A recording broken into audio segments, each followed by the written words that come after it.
नमस्कार, मी पंजाब डक आजपासून सर्व शेतकऱ्याला सांगतो की आणखी 9-10 आज रात्रीच्या मात्र तुमच्या जिंतूरकडे खूप पाऊस पडणार आहे, परभणी जिल्ह्यात बी पडणार आहे आणि राज्यात देखील पडणार आहे म्हणून हा अंदाज लक्षात द्यायचा। पण 11 तारखेला मात्र सूर्यदर्शन होणार आहे। 11, 12, 13 3 दिवस सूर्यदर्शन राहणार आहे। त्याच्यात तुम्ही तुमच्या फवारण्या करून घ्या, तुम्ही तुमचे खत पेरून घ्या, कारण की 14 आणि 15ला परत मोठ्याला थेंबाचा थोडा पाऊस येणार आहे, पण ते भाग बदलत असणार आहे, लय मोठा काही नाही म्हणून काही चिंता करायची गरज नाही। पण राज्यात मात्र 14-15चा एक थोडा पाऊस येणार आहे, भाग बदलत असणार आहे, हे अंदाज लक्षात। नंतर 20 तारखेच्या नंतर म्हणजे 20 जुलै ते 30 मात्र एक चांगला मोठा होईल, तोपर्यंत तुमचे सगळे खतं देणे होते, सगळे होतं म्हणून या ठिकाणी हे खास करून शेतकऱ्याला अंदाज दिलेला आहे।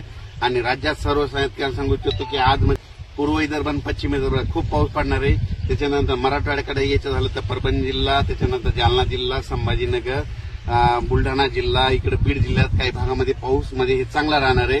फक्त लातूर, धाराशिव, सोलापूर इकडे थोडा कमी राहणार आहे म्हणून हा अंदाज लक्षात द्यायचा। आणि कोकणातला तर कायम राहणार आहे म्हणून हे लक्षात घ्यायचं। पण राज्यात मात्र आज मध्ये 10 आणखी 2 दिवस मात्र आपल्या परभणी जिल्ह्यात म्हणजे इथून शेलू तालुका, जिंतूर तालुका, परभणी तालुका या भागामध्ये चांगला पाऊस पडणार आहे, शेतकऱ्याला जीवदान ठरणार आहे म्हणून हे लक्षात घ्यायचं। 11 तारखेनंतर राज्यातलं वातावरण म्हणजे राज्यात 11 जुलैपासून राज्यात पुन्हा सूर्यदर्शन घडणार आहे म्हणून हा सर्व शेतकऱ्यांनी अंदाज लक्षात घ्यायचा। अचानक वातावरणात बदल झाला तर लगेच एक उद्याच्याला मेसेज दिला जाईल। धन्यवाद।